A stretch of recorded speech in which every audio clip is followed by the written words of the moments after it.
SJ Cartier Limited, and today I'm going to answer a question that I was asked the other day. What do I think I have grown from in my 5 years of, well, coming up to 5 years of SJ Cartier Limited? So I thought I'd go through each year and what I believe I'd done in that year and what I changed in the year after to who we are now. So in the first year, I will say I started off only buying at auctions and only selling on eBay. So my first actual start and pinpoint for my business was an eBay that I already had created, which I was selling products via previously. And then I decided to go and look at auctions, as well as I was buying a few products from other like retailers in bulk. So certain like toys, certain of low like those weaves you see now, certain little things I actually brought in bulk from a variety of other locations, as I was also living in London at that time. I then sat down and tried to find the best solution to actually create a website, as at the time I believed a lot of the products I was buying for eBay, considering I was just a normal seller at the time, I wasn't down as a business at the time, so the fees were a bit more expensive for me as a normal seller. Um, Listings were only allowed to be live for a certain amount of times, and then they would be relisted or have to be taken down. So that's when I made the decision that obviously I need a website to give my products the longevity that I see my business actually having. So I looked for resources to create a website. As I've said many times, I've never knew how to create a website before I started creating a website. So I looked for people more professionally trained and that offered hosting at the time. So at the time I did find an hosting and a website builder, which is something I think, considering, I don't think it's actually a bad idea if you have the funds and you know exactly what your website needs and how you want it to look from the very start. If you don't really have an idea and you want to be fiddling around and finding your way with your website, what design looks better, what products look better where, and a lot more design features and adding more syncs, so syncing to Google, syncing to social networks like Facebook, Instagram, TikTok, Pinterest, Amazon, eBay. You need to have someone, you need to know this at the start, and you need to know how to relay that to your website builder. If you don't have a website builder that is locally close to you or is very efficient with their work, you may find that when you need changes, those changes take a while.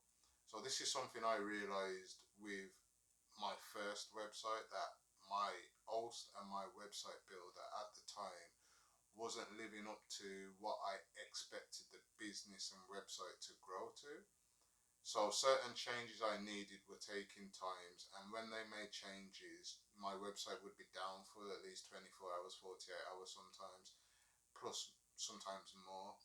I say my mistake was that I actually had someone in another country that was doing my hosting and building the website. So as I am in the UK, I think it was Sweden. I think it was. Don't hold me 100%, but I do believe it was Sweden. Um, that's where my website builders were at the time and the hosting. So as you can understand, getting that regular contact just to even get them to do exactly what I wanted was very difficult. So yeah, that's where I was in my first year. I will say my first website as well was sjcartier.co.uk. So at the moment it's sjcartierlimited.com, and I will explain further why I changed that later. In the second year, I then decided to trial out car boots and charity shops. And in my second year was when I had enough of the first year of the hosting service and the website design that I had seen at that time, and I had to change hosting, and that's when I went to a more reputable hosting company. I will say I will talk more detailed into what I found out with that hosting company and different hosting companies on a different talk. But at the moment, I will just go into the plain facts that I believe my big mistake was with that hosting company was transferring my domain that this previous hosting company had built with the website and transferred everything over to the new hosting company instead of building a new website and connecting my domain to that new website that I built. So due to that, I started having issues because when I migrated, it's called, migrating my website from that hosting to the next hosting company, the the faults and some of the mistakes that were previously there had followed to the new hosting company because it was the way the website was designed and not just the hosting speed that I was receiving. So that made me then have to decide to make a new website. And when I decided to make a new website, I wanted to change the domain a bit because sjcartier.co.uk was just SJ Cartier and the business name is SJ Cartier Limited. Then, although yes, I am in the UK and I am a UK web reseller, I actually aim to sell worldwide. So the .com made me feel like my domain name would be seem more powerful as it's .com than if it is .co.uk, because if you are international customers, you may feel a bit wary when you see the .co.uk, whereas .com, you see that as .com as a worldwide website. That was my perception. That is the research that I believe the results I got from the research I done. So that's when I decided to build a new website. Now this is where the big change came in. I decided to build a new website, and this time I decided to take the leap because the cost to allow someone to build my website again to the faults possibly I may receive and what I believe is customer service in helping the person that's actually with your website signed to your company is speed and efficiency. And I decided to just take the risk and look via WordPress forums and look via WooCommerce support forums, WooCommerce. It's what's it called now? It's like it's like the tutorial or the how to explain you step by step to go through uploading plugins or to add certain specific short codes to your website, which may help you get paid, which may help you show your products, may help you show pictures or a variety of products on your website. So yes, I just took time, sat down and started reading a lot of online tutorials and went to building my website. I will say I had the positive, I will say the blessing. Sometimes you have to take your negatives with, as we say, no loss is a loss, it's a lesson. So, although yes, I lost out on my syncing for my initial website and my social networks and everything that I had going on, I actually, in that year that I say I was with that website, just over a year, actually learned a lot of what I was doing in the background of the WordPress dashboard. So, although yes, my aim wasn't to change any domain at any point, changing my domain made me change at a time where although I'd never built a website, I had managed my website on the back end. So I had trialed and tested changes. And when I say my hosting company who I paid to do these changes wasn't doing it in the sufficient time, I was taking it upon myself to go and research at these times to find out how to do these things and actually save myself money in the end. So I was learning a lot in this time where I was getting messed around by my first hosting company. So when it come to actually building the website, yes, I didn't know where to start, but I knew what plugins to install. I knew exactly where to go with this, and that was kind of a blessing for me because now you see the website I have. Yes, I say my hosting company has helped me with support with the maintenance of my website, and I've been very grateful for them. I say my hosting company is number one at this moment in time. I will share a referral in the code in my bio for people that do want a reliant hosting service. So that may help other people that want to take that kind of independence and try and grow a platform without the feel of having to pay another platform to sell your products, which then may make you feel you have to sell your products for more or offer less reliable services, because although you're on another platform, it's not your own platform, so you don't take as much pride in it, I'd say, because you know there's always an in between, and the customer has to go to them, or you as a seller has to go to them. So whereas on your own platform, you get to manage and handle everything yourself. So yeah, in the second year, I built my new website, and I started going to a lot more car boots. Well, started going car boots and started going to charity shops. Um, I will say, car boots were very fun. Charity shops started off very fun until we got into the third year, where charity shop prices started getting a little bit more extensive. And then, although yes, car boots, I was going to a few in my local area. I hadn't distanced and travelled far from Wiltshire, where I actually live. So the furthest I travel for a car boot is like an hour, and that's due to transport. I don't drive, as I say, so I've had to jump on trains at 6, 7s, whatever time, to try and get to these car boots on time, so other people aren't buying all the good stuff that they want. Although I know no matter what everybody else buys, there's always something, because everybody's eyes are looking for something different. So you always know, no matter what time, as long as you can get there for a reasonable time, you're gonna find something. So yeah, I've always had to like travel far or go to my actual very local one, and I only changed that at that time because I found I was there very regular. And although yes, it's nice to support my local area and it's nice to actually find local products because it's local, it was sometimes you can't be too, what's the word, repetitive with your sources.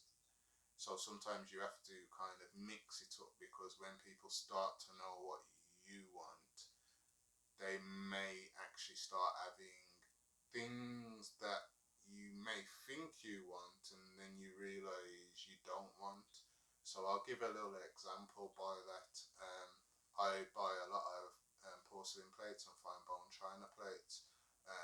I look for a variety of plates. So more for me, it's like the design of the plate and that catches my eye. But I realised at one point I was able to find plates for a certain price and in certain conditions with certain boxes and certifications. Then when I realised I was sharing a lot of plates, I started to find a lot of plates in not the best condition in a lot of the places I was regularly going to.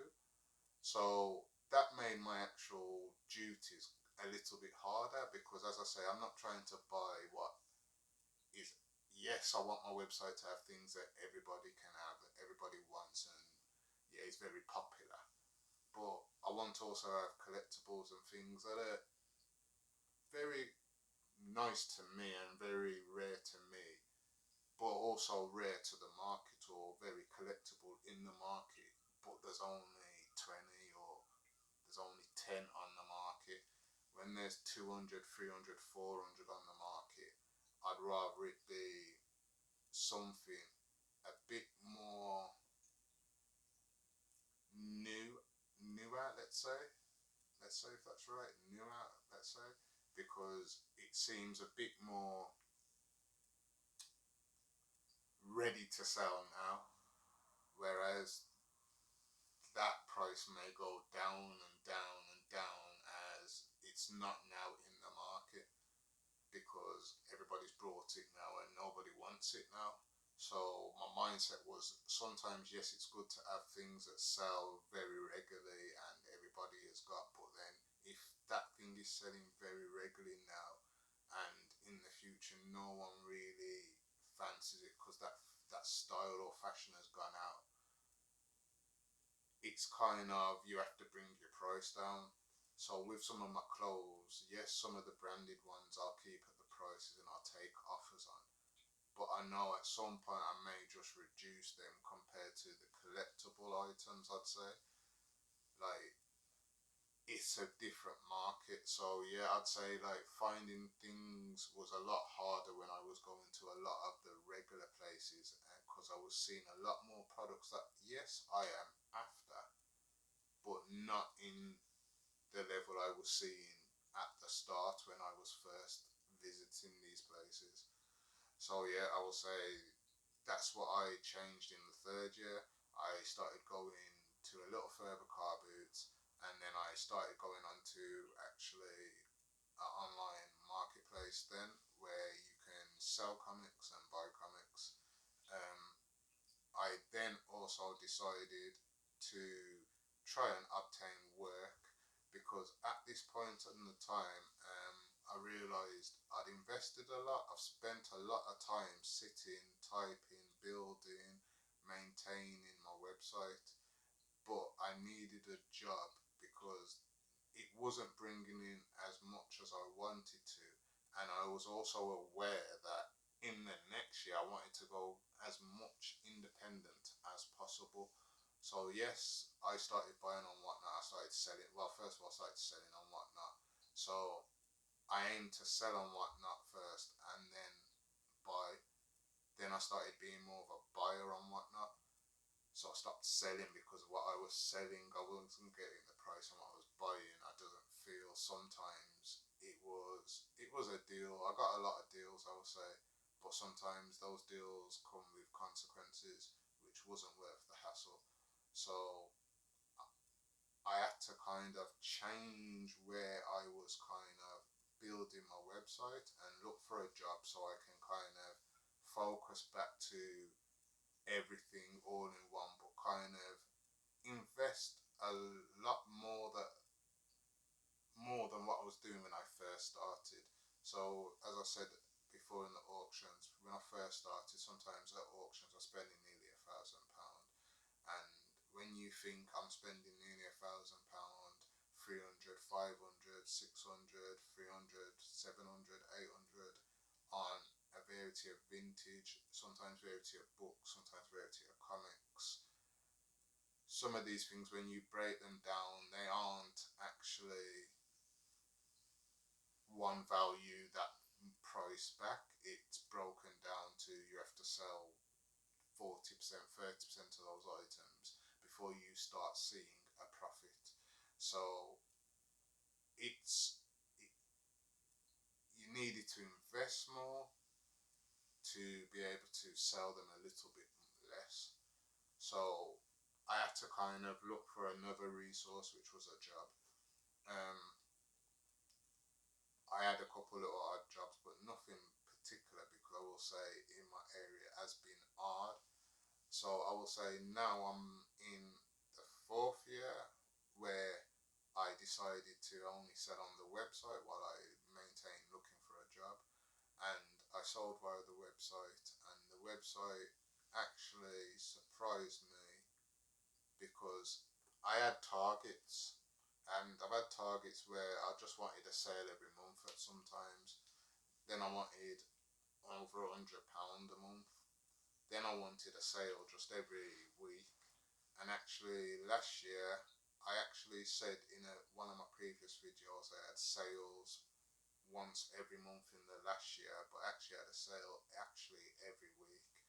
And I think I only probably missed out on a maximum of 2 weeks by a day, let's say. So I may have got one on a Friday, but I never got one till the Saturday after, let's say. But if we actually looked at it within a week of the calendar, I got a customer every week, which is a blessing because that's what I wanted to see happen. I wanted to see the progress in what I've built and to see that although the year previous I say I received negative feedbacks on my Google profile because I was now putting myself a bit more in the spoken, it's putting myself more into a public eye, I'd say, because now I am live streaming. Now I am in people's live streams and I'm in there regularly. So now I'm giving people opportunities to conversate and come with their negativity, which then they see my strength. And I'd say that kind of caused them to only find their only options, which is to lie. And by lying, they'll go and put negative feedbacks and try spread certain rumors around in their certain field of hobbies they believe, which didn't actually affect me because it's quite funny actually. I say negative publicity, I've always said, is actually good publicity, because if you don't get nobody talking about you for negative or positive, that means there's nothing actually going on with you. And if people are always talking good, that's possibly because they're able to use you or manipulate you, and that's why they feel you are the best. Whereas anyone difficult is always talked about being difficult, and certain people who don't get the best from them may call them difficult. So that is the same with me. If I find someone not treating me the best, I will call them difficult. Yes, may feel they are being difficult initially for no reason, and in my circumstances, I feel I'm not trying to be initially negative with nobody. That it kind of goes both ways, but it works in your favor, because I always said the more people say negative about you, the more when they realize the positive, it hits them more as a shock, and it's like everything you were saying then becomes more factual, and everything they were saying seems more lies. So the fact that I had those negative feedbacks and then my website still performed to the not the highest standard, I'd say, but to a standard that I can be very proud of, shows that it's going in the right direction. Now we're in the 5th year, coming up to the 5th year now, and I see more positivity for this year, and I see the website just continuing to actually progress. So if I kind of like summarize the 5 years, I'd say in the first year, I learned about the auctions, and I learned how to kind of bid at auctions. I learned how to I learned not just how to bid at auctions, but I also learned how to find products and what kind of products I actually want to buy to resell and collect while I resell. I also learned about brands, certain brands that may not have been on my eyes before. I learned a lot via my first website, because in the first year also, because I learned how to maintain a website and what it takes to keep the uphold of a website and a domain. In the second year, I learned how to actually travel and find more locations other than online locations, and find more products again, and more knowledge of what everybody else has everywhere else in their local shops and car boots, and learn what people also resell or want to give up. I then also learned how to now build a complete new website. In the third year, I learned how to um, I learned all about more of a hobby community and how hobby community functionalizes, and I learned about what I actually want to collect in these hobbies that I actually now participate in. As the new hobby I took up back then was football cards, so I've learned about the sets I actually like, a video I will go into in later videos. And then in the fourth year, I learned that trust my instincts, trust my business, trust my plan, trust my patience, and trust the fact that there are good people out there who also want to see you succeed. There are good people out there that also don't judge. There are good people out there that actually see shop with their eyes and not with just their heart. And there's people that shop with their hearts and not just with their eyes. So yeah, I'm quite grateful for this year, last year, all 4 years I'm grateful for. And this fifth year, I feel like, let's just see what this fifth year brings. Because if you follow SJ Cartier Limited Combos and you subscribed, you've liked my videos, then you will be seeing what goes on with SJ Cartier Limited, as I will be trying to bring you more into the life of SJ Cartier Limited and his reselling journey, his collecting journey, and even just a bit more about me and my life. So yes, I hope you've enjoyed today's conversation. Thank you for joining SJ Cartier Limited again, Combos, and enjoy your day.